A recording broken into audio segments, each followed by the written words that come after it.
အားလုံးပဲမင်္ဂလာပါရှင်24ချိန်အတွက်3D ကီးဆိုင်လေးပြပေးပါမယ်ရှင်ဒါကတော့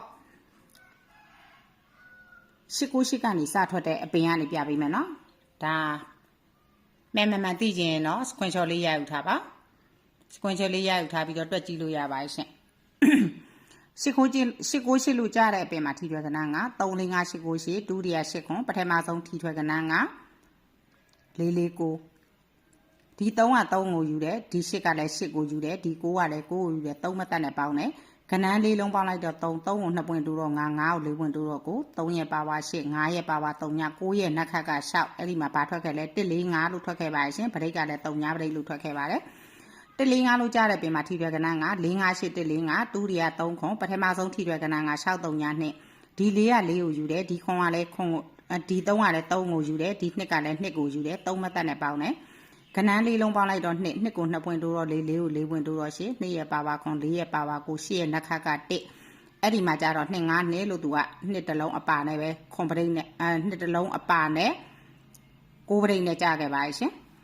2 5 2လို့ထွက်တဲ့ပြင်မှာထီထွဲကဏ္ဍက4 6 1 2 5 2ဒုတိယ2 2ပထမဆုံးထီထွဲကဏ္ဍက6 5 5ဒီ4က4ကိုယူတယ်ဒီ2ကလည်း2ကိုယူတယ်ဒီ5ကလည်း5ကိုယူတယ်3မတက်နဲ့ပေါင်းတယ်ကဏ္ဍလေးလုံးပေါင်းတော့ကဏ္ဍလေးလုံးပေါင်းတော့4ကို2ပွင့်တိုးတော့6ကို4ပွင့်တိုးတော့3ည4ရဲ့ပါဝါ9 6ရဲ့ပါဝါ1 3ညရဲ့နက်ခတ်ကခွန်အဲ့ဒီမှာဘာကြခဲ့လဲ895လို့သူကကိုတလုံးအပါနဲ့895လို့ကြားခဲ့ပါရဲ့ရှင်895လို့ကြားတဲ့ပြင်မှာထီထွဲကဏ္ဍကခွန်63895ဒုတိယ9နဲ့ပထမဆုံးထီထွဲကဏ္ဍက431ဒီခွန်ကခွန်ကိုယူတယ်ဒီ9ကလည်း9ကိုယူတယ်ဒီ1ကလည်း1ကိုယူတယ်3မတက်နဲ့ပေါင်းတယ်ကဏ္ဍလေးလုံးပေါင်းလိုက်တော့6ကို2ပွင့်တိုးတော့8ကို4ပွင့်တိုးတော့2 6ရဲ့ပါဝါ1 8ရဲ့ပါဝါ3 2ရဲ့နက်ခတ်က4ဒီအပင်မှာ6 8 2 1 3 4ဒီထဲကအပီးပေါက်လည်းထွက်တတ်တယ်နောက်တစ်ခါပရိတ်လည်းထွက်တတ်တယ်သူကကီးပေါ့နော်ကီးလည်းထွက်တတ်ပါရှင်ထိတ်လည်းထွက်တတ်ပါတယ်အဲ့တော့ပြီးခဲ့တဲ့တစ်ပတ်တုန်းက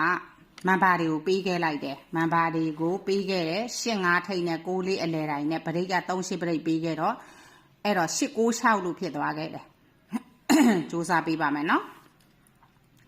အဲ့တော့မန်ပါတွေကိုပေးခဲ့လိုက်တာ8 9 6လို့ဖြစ်သွားပါတယ်အထက်အောက်တွေပဲတွတ်တွေပဲရကြပါရဲ့ရှင်အဲ့တော့8 9 5ကို2 5တစ်လုံးအပါလည်းပဲသူက5တစ်လုံးကျသွားခဲ့ပါတယ်အဲ့ဒီ5ကိုမယူလိုက်မိဘူးပေါ့နော်အဲ့တော့ကိုကပရိတ်ကိုပဲအာတန်လိုက်တော့ပရိတ်ကိုဦးစားပေးလိုက်တဲ့အတွက်ကြောင့်ကြံခဲ့ပါရှင်8 9 6လို့ဖြစ်သွားခဲ့ပါတယ်အဲ့တော့ပေးထားတဲ့ကဏ္ဍနေမန်ပါတွေကိုပေးတဲ့ကဏ္ဍနေထဲမှာလဲ8 5ထိတ်နဲ့4 9အလဲတိုင်းနဲ့ပဲပေးခဲ့တာနော်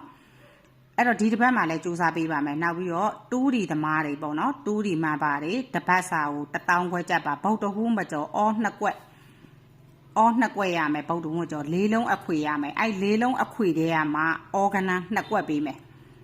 တစ်ခွက်ကတော့အပူးပါမယ်အဲ့တော့အော်ဂနာ2ကွက်ပေးမယ်အော်ဂနာ2ကွက်ထဲမှာအပူးတစ်ခွက်ပါမယ်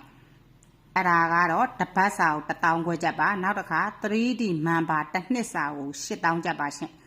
အဲ့တော့နှစ်စာမှာအခုအချိန်မှာတစ်နှစ်စာ8000ကြက်ကိုအခုအချိန်မှာဝင်တဲ့သူတွေကို 2D လက်ဆောင်တပတ်စာ 2D လက်ဆောင်ထည့်ပေးပါမယ်အဲ့ဒါကတော့ 2D လက်ဆောင်ပေးမှာပါဒါ8000ကြက်ဒီတစ်ပတ်မှာမန်ပါဝင်တဲ့သူတွေကို8000ကျပ်မှန်ပါဝင်တဲ့သူတွေလာမယ့်နှစ်အတွက် 3D တစ်နှစ်စာကို8000နှစ်တိုင်း2018တဲက8000ကျပ်ပဲခေါ်ပါရဲ့ရှင်အဲ့တော့ 3D မှန်ပါကနှစ်တိုင်းကိုတစ်နှစ်စာ8000ပဲခေါ်ပါတယ်အဲ့တော့တစ်နှစ်စာ8000ကျပ်မှန်ပါဝင်တဲ့သူတွေနှစ်တဝက်စာ4000ကျပ်အဲ့တော့ဒီအချိန်မှာဝင်ထားတဲ့သူတွေကို 2D လက်ဆောင်ထည့်ပေးပါမယ်ဗုဒ္ဓဟူးမကျော်အော်2ကွက်ရမယ်နောက်တစ်ခါ4လုံးအခွေတွေကမှဗုဒ္ဓဟူးမကျော်အော်2ကွက်ထည့်ပေးပါမယ်ရှင်အဲ့တော့ဒါမှပါတွေအတွက် 2D 3D တစ်နှစ်စာမှပါဝင်တဲ့သူတွေအတွက်ကိုလည်းလက်ဆောင်ထည့်ပေးပါမယ် 3D မှပါ 2D မှပါဝင်ရင်တပတ်စာကို1000ခွဲကြက်ပါဟိုးမကျော်အခွေ4လုံးအခွေဟိုးမကျော်4လုံးအခွေပေးပါမယ်အော်2ကွက်ပါပါမယ်ရှင်မပါဝင်မဲ့သူတွေတနင်္ဂနွေစနေနဲ့တနင်္ဂနွေ2ရက်ပဲလက်ခံပါတယ်ရှင်2D မှပါကိုအဲ့ဒီ2ရက်မှာပဲလက်ခံပါတယ်အဲ့တော့ဒီတစ်ပတ်မှာလည်းစူးစမ်းပေးပါမယ်ပြီးခဲ့ဘက်က896လို့ဖြစ်သွားလို့စိတ်မကောင်းခဲ့ပါဘူးရှင်ထွက်ထား895ဆိုတော့အဲ့တော့ပေးထားတဲ့85ထိတ်နဲ့6 4အလဲတိုင်းနဲ့ပဲပေးပါရဲ့ရှင်အားလုံးကျေးဇူးတင်ပါတယ်အားလုံးလည်းအောင်မြင်ကြပါစေလို့ဆုတောင်းပါရဲ့ရှင်